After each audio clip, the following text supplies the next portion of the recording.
What's up, guys? Another episode of Off the Post. I'll take that finger off there. And I'm your host, DJ Redcap. We're having another great week. Well, this was a great week of NWSL action. I think we all can agree on that. Every team played a good game, every team played a good. Did I almost say that? Yep. Oops. So let's just go and see what everyone's been up to, and then we'll talk about some teams that lost by a lot of goals and some teams that played really competitive games. Courtney, what have you been up to? Not much. Just had another soccer weekend. Went to the Flash game.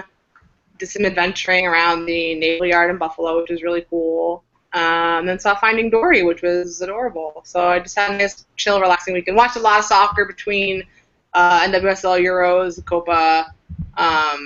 It's very hot again, so I'm just trying not to be a puddle. But no, it was a nice, relaxing, soccer-filled, awesome weekend. Good to hear that. Jen Hayes, what have you been up to? Well, I haven't slept a whole lot recently, but that doesn't matter because that last week of NWSL was awesome. Minus one game, but we'll get to that. So, yeah, I'm doing well. Can't complain. A lot of soccer. So it's been fun. What game are you speaking about? We'll see, shall we? Okay. And that Spirit fan, what have you been up to lately? Same as always, work. I actually had some time off, though, hence the exploring around the Naval Yard. And apparently there was a festival that was happening that I didn't know was happening. There was a festival, Buffalo Love or something like that. It was cool. Yeah, so that was it. Buffalo. That might not know what it was called, actually. It was actually That's called so Buffalo. terrible. I don't know why I found that so funny that day. Well, it's good to hear that you had a lot of Buffalo love, Jen Curl. All right, guys, this is that part of the show that some of us like, some of us dislike. If you're watching at home or somewhere random place, use the hashtag DJ. Use the hashtag Close Up Talk. Now it's time for the punchline. This is a good one though today, I think. If you'd like to know why snorting hot sauce is bad for the brain, use the hashtag DJ Redcap, and I'll tell you why. You can't start it off by saying this is a good one, because then you just set it up for failure. And yet I got Jen Hayes. Jen Hayes is dying. Jen Hayes, that's all that matters. I can't look at Jen Hayes because if I start getting the giggles, I literally will not stop. I will not stop this whole episode. I'm sorry, I got something else in here that's cracking me up. I gotta not look at Jen Hayes right now. I'm sorry, Courtney. I will get in a giggle fit that literally will go on this whole episode. Let's get started with that Portland Thorns versus Chicago Red Stars game. We'll go to Jen Hayes. Jen Hayes, what were your thoughts? Okay, now that I've actually settled down. Overall thought at first, if you're trying to get a friend into the NWSL and you can show them one game, this is the game you want to show them. You know, other than God, Carly.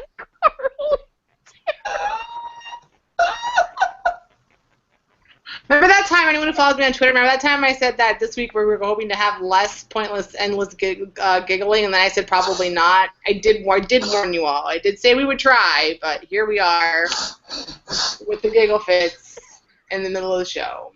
Not even though, it's the beginning of the show. It's the first game of the show. What happens when none of us get any sleep?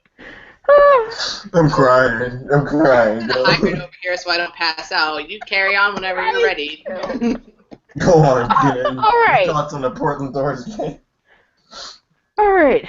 Let's see if I can calm down here. Actually, it was a very enjoyable game to watch. It was well played by both sides. It wasn't just one side, having spurts here and there, but just turning it over. I thought both sides really played well, Portland did well to capitalize on a couple of turnovers in the Chicago end, especially that whatever the hell it was JJ was doing, where Sinclair just decided to pass it back right to where Sinclair was, and Sinclair was like, oh, thank you, and just put it in the back of the net. And then I think it was JJ who was supposed to be covering Henri on the second Portland goal, and Henri somehow has a free header. So But other than those two defensive mistakes, I thought Chicago actually played really well. There were a lot of long period of the game where they were controlling the play. They didn't have the ball all the time, but they were basically forcing Portland back a lot in the first half. Keeping it within their end. And then Huerta had that one shot that she really should have put away that beat Betos and bounced off the post. Yeah. But and I think if she puts that one away and gets the equalizer, it's a completely different game. Maybe Chicago gets the confidence and maybe puts another one and takes the lead, but that didn't happen. So yeah, so that was the first half. Second half for me, I thought Portland kind of, after they came out of the locker room, I thought they controlled more of the play, and Chicago wasn't as active, save for maybe right at the end where they were pushing forward, keep trying to get something out of it.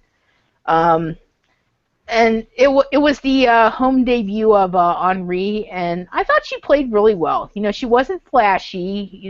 Should have had that goal that Nadim unfortunately kind of stole from her a little bit. But she it's true. I think she still would have bounced right off her head. She didn't track it. She didn't flick it anywhere. It literally bounced off of her head. But sorry. Yeah, exactly. She freaking stole it from Henri, and a goal on her home debut would have been awesome. But she played well. She did exactly what she was supposed to do, which was disrupt play. Help jumpstart the attack. And I think when she got home, emptied out of her pockets, first thing she took out was Kristen Press, because Press was firmly lodged in there until Henri came out.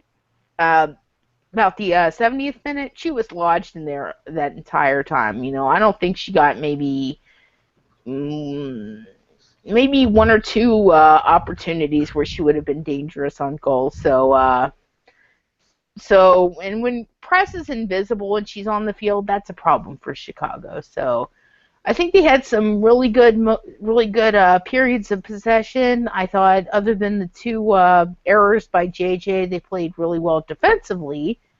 But Portland just, they've also been really good defensively this year. They locked it down. Betos did have to make some great saves. So it was an enjoyable game, and I think on another day the Red Stars win. So I was, as a sort of neutral, I was really happy with that game. No, I agree with you. Yeah, it's one of those things with Portland because, like I said, they do play solid defense. The chances they get, they usually take them and make them. And then if you're another team like with Huerta, she didn't make her chances. You got to score any opportunity you get, especially in Portland. I don't know. It's been weird. I've been enjoying watching Portland thus far this year. Yeah, on that one goal that with JJ, she did look kind of lost in that with the Sinclair goal a bit. But I mean, the ball came to her in such a weird situation. I don't know. I didn't know really much what else she could have done. Probably try to clear it somewhere or something. I don't know. It was a rough situation for the ball to come to her. But for me, it's like Portland's really starting to look like a real powerful team this year in the NWSL. And starting to show their class in each of these games. Like they can go down in games. You try to get something back. Like you can trust them to actually, like even draw back or even win a game if they're down, which we'll talk about in a bit. But yeah. So overall, I thought it was a better game. Chicago, like I said, it was going to Portland was always going to be a tough one, and I don't think any of us even chose Chicago to win. I don't know who chose Chicago to win. I know I didn't. So I mean, it was they did the best. Liar! You so chose Chicago to win. Did I? Yes. God dang it, man. I don't even remember those pick'ems in. Did I really choose Chicago? Oh, I'm going to pull them up. Don't worry. Okay. If I did, I'll let you know. I'll be pissed if I picked them, because that's a game where I should have chose Portland. All right, guys. Let's go to Orlando versus Houston Dash. Courtney? Sorry, I'm looking. No, he picked Portland. Oh! Who did pick Chicago? Somebody did. Danica and Danielle picked Chicago. Mm-hmm. Oh, Jay picked Portland. I apologize, DJ. That was rude of me. Apology not accepted. Okay. Oh, kiss mine. Moving on to Orlando and Houston. I'm just gonna take it over the show. Moving on. I'm really mad at this game because I was the only one. Other people picked a draw, but I was the only one who picked a 0-0 draw, and I was like, I'm gonna get it, winning here, 2 for 2, and then Jasmine Spencer just destroyed my picks. I don't know, there's really not like a whole lot to say about that game. It also happened like a really long time ago. Midweek games, like and Thursday games, like confuse my brain because so much soccer happened since then. But like I thought it was another one of those games where, again, I really thought it was going to be a scoreless draw, and I honestly thought it probably would have been deserved. Both teams were kind of like okay. Houston probably is another one of those that kind of makes me mad because I feel like Houston, again, while they didn't really play super well, they weren't bad, and I don't think that was one of those ones I know we all kind of like get sad when they lose 1-0 because it's happened so often. That was one of those games that I think I was like really sad because I was like, all right, they'll get a draw, they'll get a point, like probably fair, like that's cool. And then like literally Jasmine Spencer just, hey, just kidding, I'm gonna win this game. But you know what, good for her though because like she's been like. I mentioned it before we went on air, like kind of a tease like all season. Like she's so fast, but like anytime she's gotten the ball, her first touch has been just horrible. That's true. But like this game, you know, it only takes one minute to get there, and the Houston defender did the one thing that I genuinely cannot stand when people do when they think someone's offside. They stop and go. To raise your hand, yeah, I hate it. I hate that. And too. that Houston defender actually that was stopped that like probably looked like she kept Spencer on side. 1, 2, like when you're that close, like don't stop and put your hand up because it didn't get called offside and there was no defender anywhere near Spencer to like do anything with that. So again, not that she was pretty much open right in front of the goal anyways, but like again, please. Don't stop defending because you think someone's offside. Because like when they're not called offside, bad things happen. So that like really bugged me. And then I was kind of like, well, not really a fair result to Houston, but kind of because like you didn't have anyone really on Spencer number 1, and you know she really showed how quick she is and actually did something productive with it. So I was happy for Spencer because I think we've all been waiting for that for Spencer all season. But from a you know we make picks every week. I was like, really? I had gone. Like literally the whole game pretty much being like, I got this. I'm going to go 2 for 2 in picks this week. This is great. And then she did that, and I went, well, sad day for me. But, you know, I think she definitely deserved that goal because they kind of just left her open. But, again, like heartbreaking for Houston to, you know, tough it out for 90 minutes and then, you know, lose another 1-0 game. So, I'm not necessarily to write home about. Spencer's goal was really great though, and again, like poor defending by Houston, and they got to. If it's coaching, if it's personnel, like I don't know what the issue with Houston is, but like they need to figure it out. If it's personnel, like they need to figure out how to make that better because you know we talked about it last week, and Jen actually clarified for me after the show. They don't have a draft pick till the 4th round, so if it's personnel, I don't know what they're going to do. Like, how, you know, it could be a combination of both. It could be personnel and coaching style. It could be, I don't really know. But whatever it is, they need to figure it out because, like, how many more games can they lose, like, 1-0? And, like, they're just not finishing. There is, like, the fitness not, I don't really know. Is the depth not there? But, yeah, it was a great goal by Spencer regardless. And, you know, I would have been fine with a scoreless draw for sake of the actual game, but you know Spencer did deserve that. So I don't know. For one thing, for me with Houston, I watch them in the final third. They'll like move the ball down there so quickly, and like Ohio and them getting great positions, and nothing comes of it. So in the final third, they definitely need some help. I was thinking like maybe he should do some I know he loves his 4-3-3 to death, and how he has his team try to play him fast and everything. But I was thinking he needs to change up formation, try something. You know, as you were saying, we don't know what it really is. Is it finishing? But I know final third for sure. A lot of times, I will see them in the box, and they'll almost play themselves out of a great position, or just like no one to take a shot. You get right down there and no one takes a shot. I mean, sometimes you just got to, you have to, what is it? You have to play you have to play the lottery to actually probably say, have a chance to win. If you don't take any shots, if you're not in these good positions, and you might never know. You might get some luck. I mean, you won't be losing 1-0. You might end up luck up and get a 1-1 draw at some point in time. So these 1-1 draw, I mean, these 1-0 losses are becoming the norm, it seems like, with Houston, which isn't a good norm to have. I love that Spencer lightning bolt. I mean, it was like heartbreak for Houston, but I mean, it's weird. Like I said, they don't look bad, they don't look really good, but I mean, they look decent throughout these games, and they keep losing. And if you let these teams hang around and actually can score 1 goal, then you're going to lose 1-0 every time if you're not putting in anything yourself. But let's move on. Yeah, and Jasmine Spencer. Yeah, it's been coming. Her touch has been horrible through a lot of seasons. It's about time she did like something where we can all like, good job. This is kind of what expect out of you type of thing.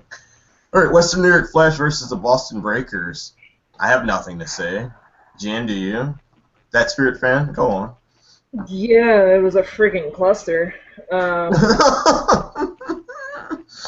There's your recap right there, folks. Shortest recap ever. All right, guys, moving on. No kidding. No, I mean, it was like 5-1 at the half, and good on Kristen Westphal for coming forward for Boston and managing to get one in, denying Roland her clean sheet with her start with the Flash, but it was so sad. Like, it really was. Yeah.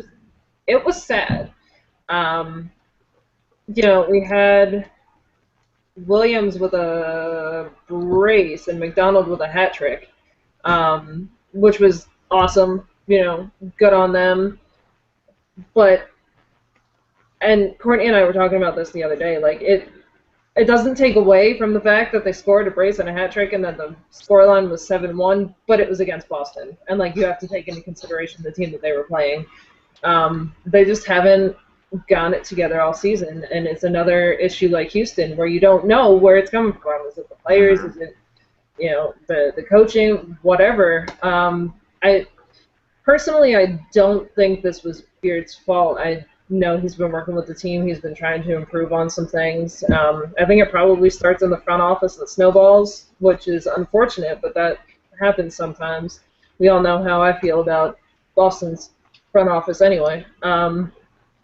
So I think they just kind of got sad and gave up, and they probably went into the locker room hanging their heads and couldn't pick them back up for the second half, and it was a slaughter fest. So, yeah. I mean, there's DJ's blowout special that he's always talking about. Yeah, that's true. That was the one, and I didn't even call this one. It's weird with Boston, though, because, like, for Houston, I feel like a lot of times, like, they have talent.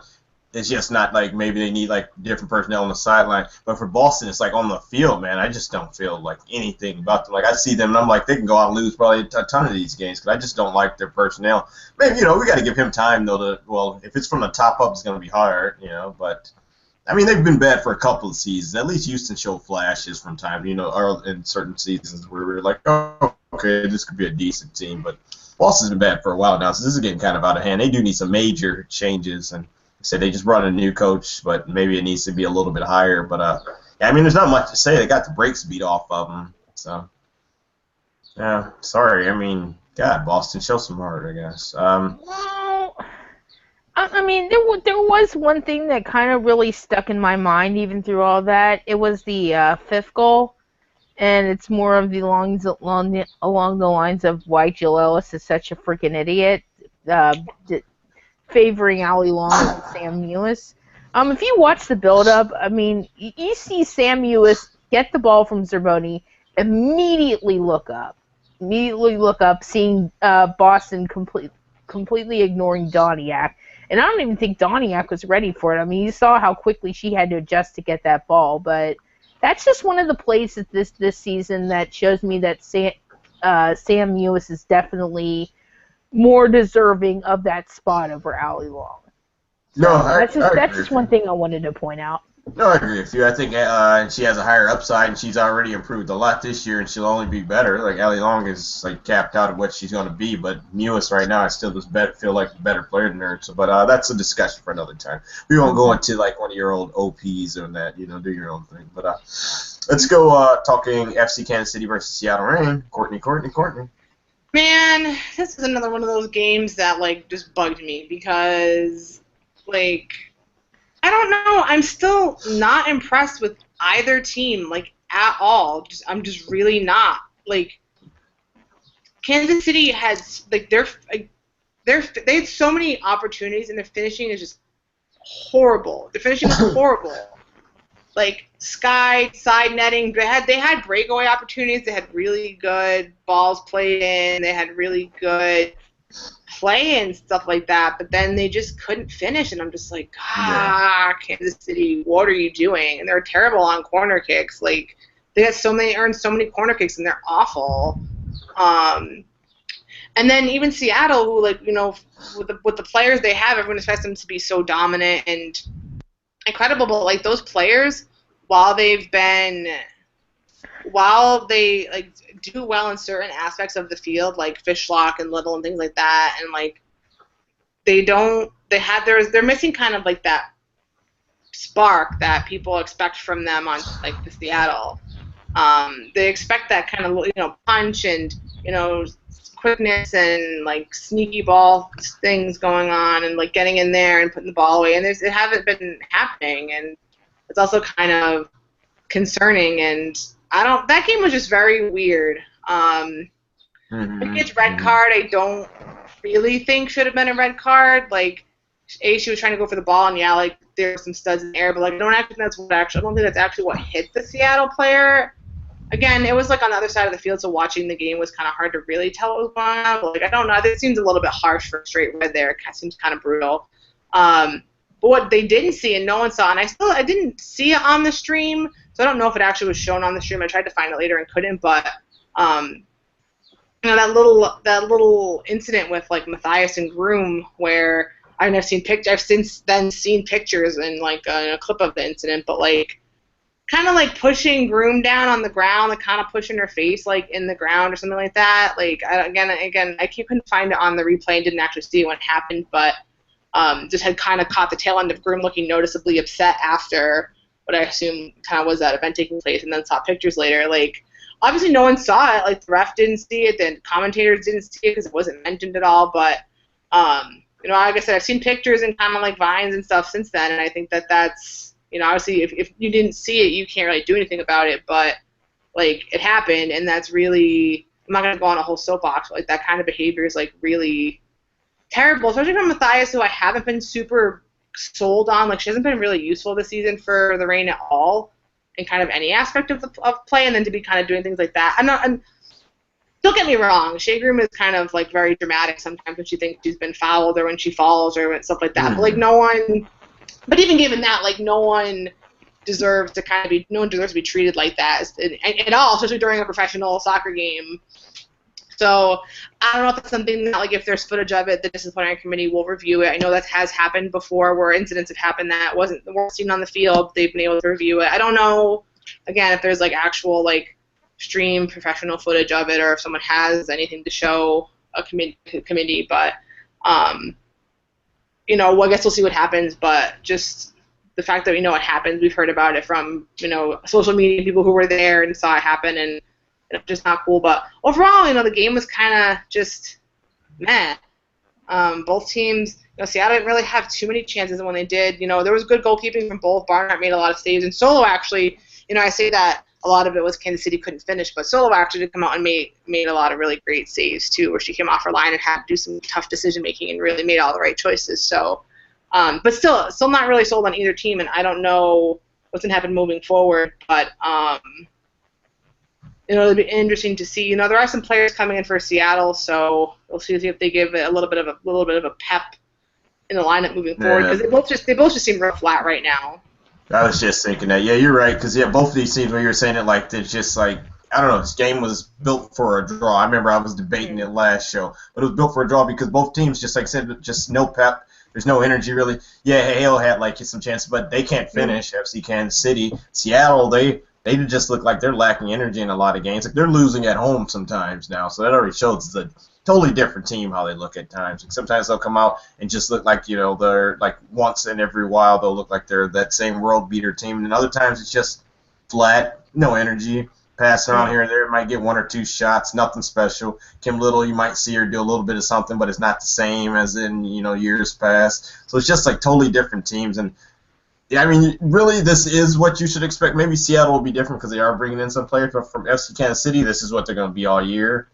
So it's almost take it for what it is. You're not going to expect much better games. I can see these teams getting caught in one of those 4-1 type games where the team losing really bad. But then it might end up, every team might get one where they might beat a team 2 goals or something. But I can see them on the end of some bad losses, both of these sides. down the road, especially if they run to some teams like the Flash when they're kicking on all cylinders, or maybe a Portland team, because Portland's going to have a game where they blow someone out. That's for certain when they're like really rolling. So we'll see, but I say don't expect much from these two teams. Sad to say it for the fans of both sides. Orlando versus Portland. That will be you, that Spirit fan.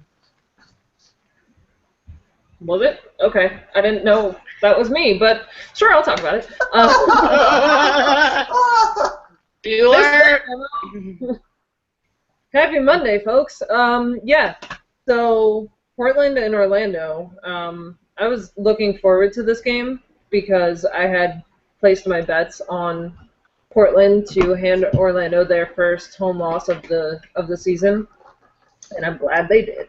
I was actually picked Portland for that game. Continue. What? I'm looking to see how many of us actually picked Portland for that game, but continue. Yeah, tell me if I do.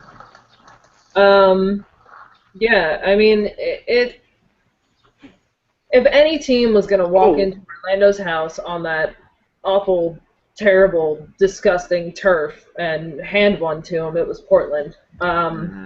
So I appreciated that. I thought Portland just looked overwhelmingly better.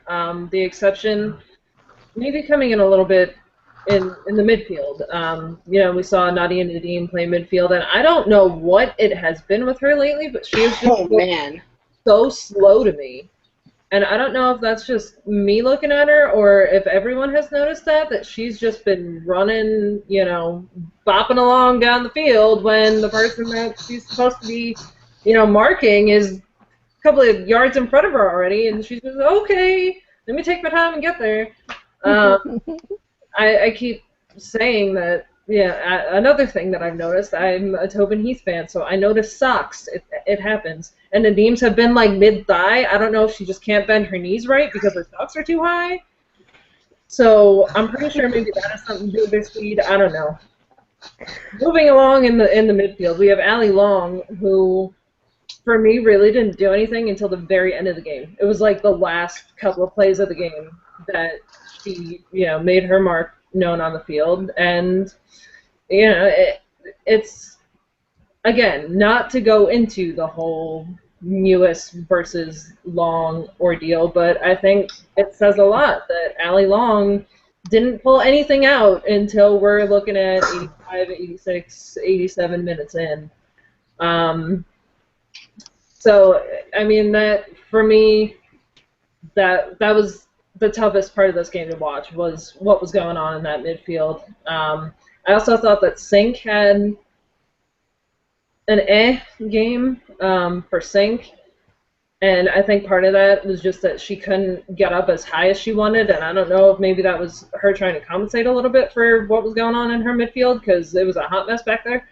But, I'm used to Sink playing a little bit higher, and I think I would have liked to see her be able to move forward a little bit more.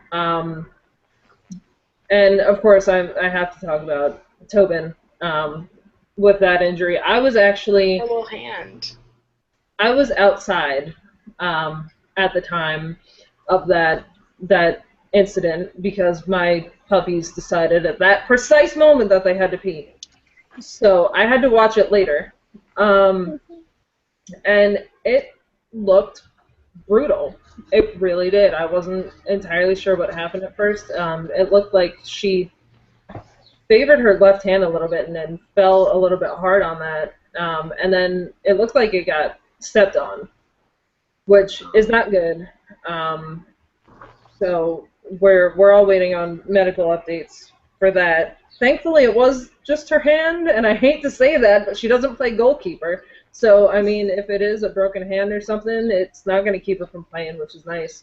But it's still brutal anytime that happens. So, talking about a little bit of the subbing, we saw Dagny come in, we saw Haley come in, and I think they both made almost immediate impacts. I would have liked to see Dagny maybe come in for Long, just to kind of switch it up a little bit, see how that would have impacted that midfield. Rosso coming in for Tobin at that point. it kind of was what it was. I don't know necessarily how much strategy Parsons put into that as much as he was just thinking, okay, we need to get someone else with an attacking mindset in for Tobin. But I would love to see Brynja's daughter maybe take the place of Allie Long instead of playing alongside Allie Long in one of these games, just to switch it up, just to see how that impacts that midfield if they can start playing a little bit higher, because Allie Long does kind of tend to pull back a little bit. But on the Orlando side of things, well, one more shout out to Portland. Betos had a really freaking amazing game. She had some awesome saves. I actually picked her as my player of the week, which we'll get into, because that scoreline could have been way out there had Betos not been making the saves she did. On the other side of that, Ashlyn Harris, playing in Orlando's goal. Once they got her flustered, the game belonged to Portland. Straight up, once Ashlyn Harris got pissed off, she was done. That's one thing about Ashlyn Harris. She's a fantastic goalkeeper, but once she loses her focus, it's gone. That's it. And Portland broke through that defense and, handed Orlando that loss. Jasmine Spencer, again, was, I thought, super dangerous. She was so quick. And she's just so much fun to watch because she is so quick. She was just absolutely destroying Portland. Their defensive line just couldn't keep up with her. And, there's a certain defensive player for Portland who can't keep up with the speed of a lot of forwards, but not mentioning any names, Megan Klingenberg. So, to see Jasmine Spencer really get in there and tear that up was just incredible to watch. Unfortunately, she didn't have the greatest touches. She did have one goal, so she obviously had some good touches, but I feel like if she could have gotten better first touches on the ball, she may have been even more dangerous than she already was. I thought Portland did a great job shutting down Alex Morgan. They didn't. This battle was really a battle of the midfields for me, and as much as I just ripped on Portland's, they came out on top. So I want to point out one thing that Carl didn't point out. That 75th minute chance that Morgan had from that really weird angle. When she breaks forward, and it's basically Sana and Betos back there, because Morgan had basically left Menges for dead. Sana basically has two options. She can try to stop Morgan, or she can go back up in the goal. And the fact that she, in that split second, makes the smart choice to go back into the back of the goal to give cover to Betos in case Betos can't make the save on it, instead of doing what I think what would be the more common choice of a rookie defender to try to stop Morgan. That shows a level of game sophistication that you don't normally see in first-tier players. So I thought that was actually a really good play. Well, Sonnet had one heck of a game, but I'm going to, because it's Orlando and I can't help but rip Orlando to shreds, I'm going to rag on them a little bit more here, and I'm going to say that Sonnet also had the foresight to say, oh God, this is Alex Morgan. If I go in on a challenge for her, I'm going to get a yellow card. So, yeah, I think it was a little bit of both, because by that point we had seen, that Tobin Morgan challenge where Morgan went down, Tobin got fouled. I'm not sure it should have been a foul. So, it's one of those things where every time they're going to play a little bit on the safer side. And again, that comes from just Sonnet's maturity on the field now and her being able to recognize those decisions as a defender. Not just, Betos might need coverage, let me step back, but also, if I make this challenge, what are the repercussions going to be, and is this challenge worth those repercussions? All right, good stuff. Let's move on to our game of the week, since we're done ripping Orlando. So the game of the week was the Washington Spirit versus Sky Blue. Yes, Sky Blue featuring that supporter group that is the most hated on Twitter, Cloud9. I love you guys, though. You know I love you guys. Let's not Versus... open that can of worms on the show. Courtney Page, she did that side page. Let's not. That's because that's all I've read about on social media the last 2 days. Let's just not. Oh, I've heard it. Like, I didn't even know about it, though, and then I heard it was just an absolute mess. Hey, hashtag DJ Redcap if you want to talk about that. No. I heard enough about it, even though I was like, oh, God. I was like, that's insane. So, yeah, you guys can talk about that amongst yourselves on Twitter still, whoever's arguing still about that stuff. We're going to go to Eugene Hayes and tell us your thoughts on the game. Wow. Yeah, that was one we pretty much all got wrong, even though I was the only one that didn't pick the Spirit to win, so I kind of got close. Hey, now. Well, but did you pick Sky Blue to win? I did not, but I got closer than all y'all did. Well, close only counts in horseshoes and hand grenades. So I got closer than y'all did, so step off there, Missy. No, they ripped you too, so you're part of us. They ripped you too. No. Anyway, yeah, that was actually a pretty good game overall. I know I picked a draw, but I kind of thought Spirit when they first came out that they were gonna take this one overall because they started off well, but then in the 8th minute, Rocky gets the ball in midfield and Megan Oyster decides, oh, I'll just let her go free. I'll step up and.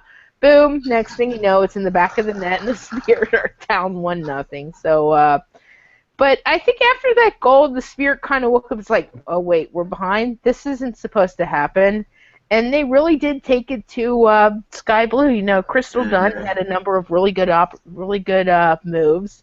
You know, kept making defenders look foolish, and they probably would have tied it up if it wasn't for the Sky Blue back line being a complete and utter brick wall. Anytime one defender would get beat, boom, there's another one. Got the coverage, making those vital interceptions, blocking balls out for corners, doing everything they could to make sure Washington didn't score. So probably would have been at least 1-1 were it not for a great Sky Blue defensive efforts. Because I know Galton was pretty dangerous and all that, but overall, more of the better chances fell the Spirit's way, I think, and they probably should have at least had one. Second half, talk about an inspiring sub. Sam Kerr goes on when most of us didn't even think she'd play, and less than a minute later, she scores a pretty sick goal on a great pass from Galton. So that was actually one of the best moves that Holly made. Turned out to be a really good one, because Kai had that header in the first half, but other than that, I didn't think she really did a whole lot. Yeah. So that was a good move. Get Kerr on, get her some more time, and it paid off almost right away when she scored like a minute after she came in on her first touch of the game. So, but I'll give credit to the Spirit. We have seen in years past where they would go down 2 goals and be like, oh, well, game's over. We'll just play out the string, and try again. No, they fought back. They were really determined to at least try to get a draw. Yeah. And they were pushing hard. And that goal by Matheson, great header, but that's more on Stanley completely screwing up. She really should have had that one. So I consider that more of a mistake by Stanley than a great goal by Matheson. Although shout out to the 5'0" header club. Always great to get one in. We know Spencer's had a fair few of those in her career. So good on her for that. And you could really see Gabar going for it, taking out Kleiner, bringing in Callie. I'm not even going to try to pronounce her last name because I'll probably screw it up miserably. Other moves he made. So, Yeah, I really think they probably should have at least gotten a draw out of it. Again, big credit to Sky Blue's backline for making sure that didn't happen. And it could. It's something that a lot of U.S. fans have been complaining about from the World Cup last year. How Jill Ellis only made subs when she was forced to. It kind of applies here to Sky Blue. I don't know if he puts Kristen Grubka back in the lineup if Kelly O'Hara had not been available for a week. I think if she had been there, he probably would have stuck with the same back four, even though they had just had a really bad game. But whatever the reason, he decides to stick Grubka in and move Skrosky out to the outside, and it's working. They have been so much better defensively ever since he made that change. You know, Simon, a little iffy. She might need a little more cover, but I think if he sticks with this back line going forward, they'll probably start to get a few more results. Yeah. So that was actually a really good move, albeit forced by Christy Hawley, and I think that's the reason why they got 3 points in this game instead of 1. So it was a very enjoyable game for me. Yeah, I like Grubka. I want to see her like develop more. I was expecting more this year, so it was sad to see her start the year kind of like you said, right at the bench. But I think now she'll get more playing time. She'll continue to develop. I think she's going to be a good player, Grubka, as Karen calls her. Grubka. Courtney, any thoughts? I mean, Jen was really thorough in her explanation of the game, so I don't really have a whole lot to say. I think that, like, usually I feel like the Spirit backline's been a solid point of the season, but they sometimes do get caught, and when I guess you think of it this way, they're like been really solid all season for the most part, but when they get caught, it usually ends up being like a catastrophic catch where someone scores.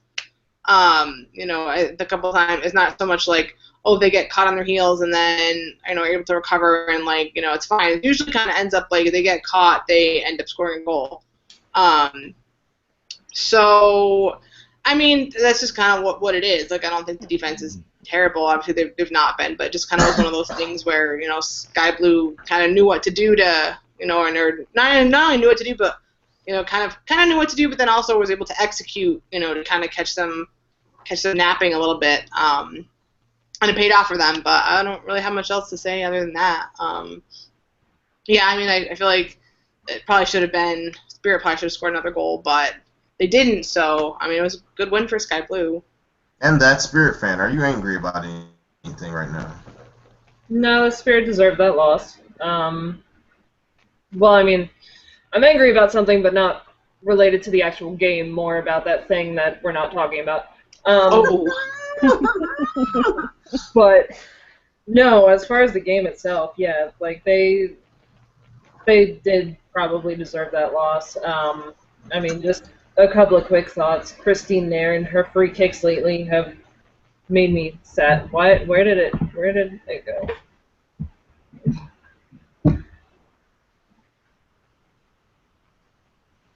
What? Where did she go? Where did you go? Carl? Yeah, where did Carl go? And that's all Carl had to say. So, guys, as we wait for Carl to get back, we will move on to our players of the week. So, Courtney, your player of the week. Oh, I always love that I start off by saying I'm not going to pick flash people, and then I've picked a lot of flash people, but it's been really hard not to because they've actually done good things. But I picked Jess McDonald because I think that, again, Jen made a really good point earlier when she said, like, yeah, you have to take into account what team you're playing when you pick, like, player of the week and things like that. Like, obviously, like, not to minimize anyone's accomplishments, but, like, it was against Boston. But I can't ignore the fact that she got a hat trick, and it was the first hat trick of the 2016 NWSL season. So, I know, like, it was against Boston, and it was a kind of a blowout game, but, like, I'm still going to give it to Jess McDonald. All right. And Carl's back. Hey, Carl. Welcome back, buddy. We've moved on to player of the weeks, Carl, so just jump in whenever you feel like it. Hey, so who do you got for player of the week? I picked Michelle Betos. Okay, I was talking to Hayes, but that's cool. Because your name's Hayes now, but That's cool. Oh, that's fine. It's still- She can go it's still before breaking me. I up. don't Hayes. I picked Michelle Page. Okay. It's breaking up. I can't even hear you guys. This ghost is seriously screwing with my.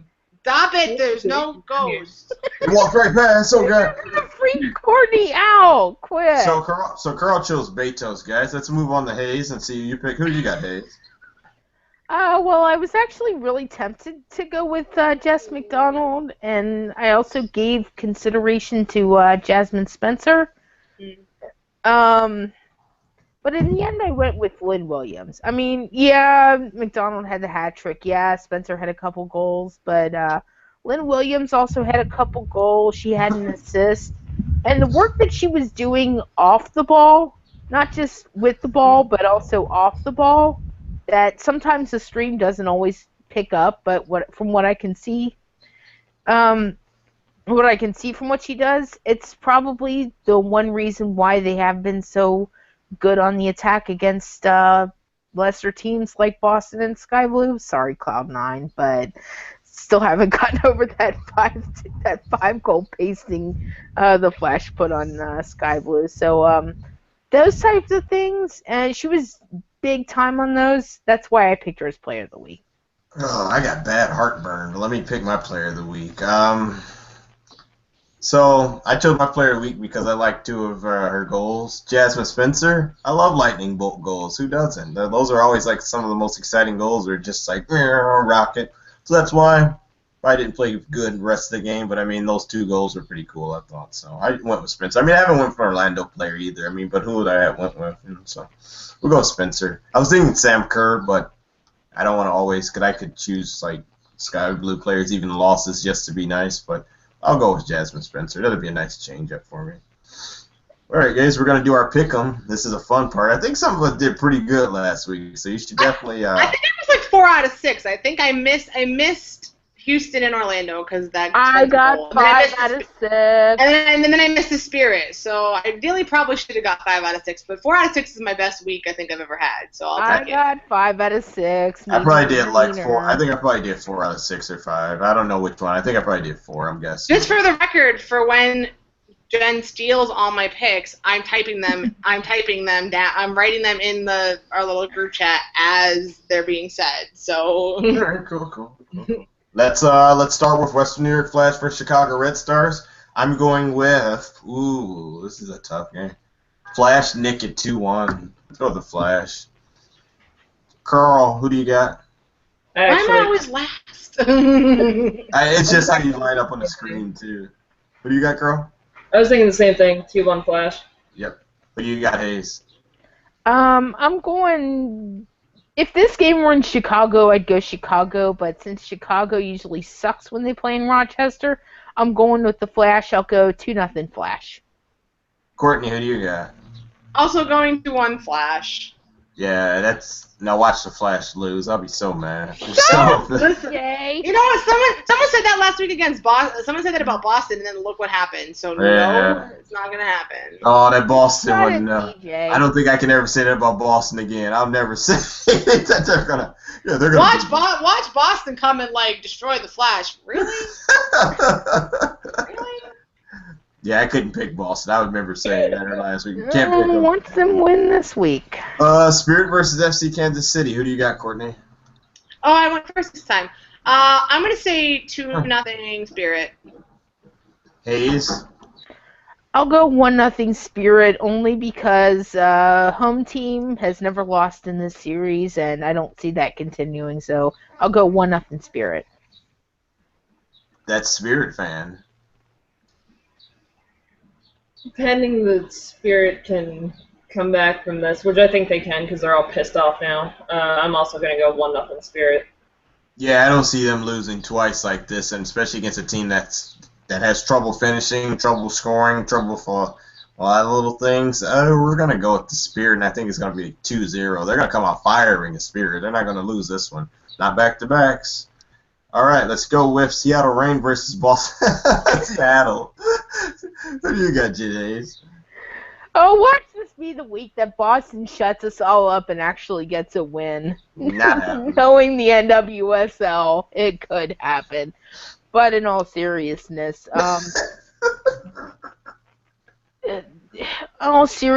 Boston did very poorly against the Reign when they were in Boston. And seeing as how this game is in Seattle, I am going 3-0 Reign. Ooh, it's getting close to a beatdown special. Courtney. You know what? I'm gonna make the controversial pick of the week. I'm not gonna pick Breakers to win because that's too controversial. I know they're in Seattle, and I know the Breakers are probably gonna get beat down, but I want to try to just. I think it's gonna be a 1-1 draw. I'm gonna just say that it's gonna be a 1-1 draw. It's not gonna be a 1-1 draw. But that's my prediction because it's gonna be wrong, but you never know. So I mean, yeah, that's true. I mean, might as well. That'll be a good one. Carl. What do you got? I mean, why not? I'm gonna go. I don't think it's gonna be a beatdown. Actually, I'm gonna go 1-0 Seattle. Yeah, that's the thing. I see Seattle winning, but it's not the same type of Seattle team. So you expect like 1-0, 2-0, but Boston won't find any goals anyway. Thank you, Jen. I feel less crazy now that you went 1-0. So thank you for that. I toned down my original prediction. I was gonna go a 6-0 heading into Jesus. Jeez, but goodness. that would be too damn cruel after what happened this past week. Portland versus Sky Blue. I want to still have friends. Sky Blue. 2-1. Jen, who you got? Jen Crow, who you got? Portland 2-1. Jen Hayes, who you got? I am going to side with DJ. I am going Sky Blue 1-0. Only because if you look at these two teams, Sky Blue has pretty much had Portland's number. It's taken crazy things like an insane red card or a bunch of injuries for Portland to beat Sky Blue. And I would say this even if both teams had their full lineups. Courtney? Sorry, I got distracted. I was just looking. It's so weird. There's only 4 games this week, but Yeah, right. I got like really thrown off by that. I was like, "Where's the other game?" Then it makes sense that they play whatever. I picked 2-1 Portland. That makes sense. Yeah, I mean, It's gonna be interesting with Portland though, because like they're gonna be. I mean, everyone's gonna be minus national team players, but like they lose a lot. But I still think I still think it's gonna be 2-1, but we'll see. Well, Allie Long doesn't do anything when she's there anyway, so. But honestly, here's my train of thought here is like, okay, like Kling hasn't been great lately. Long didn't really do anything. They did okay when Heath came out. Like, that's just my way of thinking is like, okay, they were still okay, so why not? yeah, I mean, I think it'll be solid, but I'm hoping Sky Blue nicks this one, and then everyone will accept me back again. All right, guys, so that's everything from this episode of Off the Post. We should be back on that 4th of July, and I'm going to be wearing my goofy hat as always, the big patriotic one, or I might just wear, paint on my face or something. We'll see what we're going to do. We're going to do something fun for 4th of July. We'll probably give away something like a cheap T-shirt, because cheap T-shirts are always easy to buy. So, tune in for that. All right, guys, another episode of Off the Post. I love zooming in the camera. It's so fun. I'm your host, DJ Redcap. We will see you guys next week. So, who's going to start the wave? I did. Let's go. Wave, everybody. I'm like, before you even stop talking,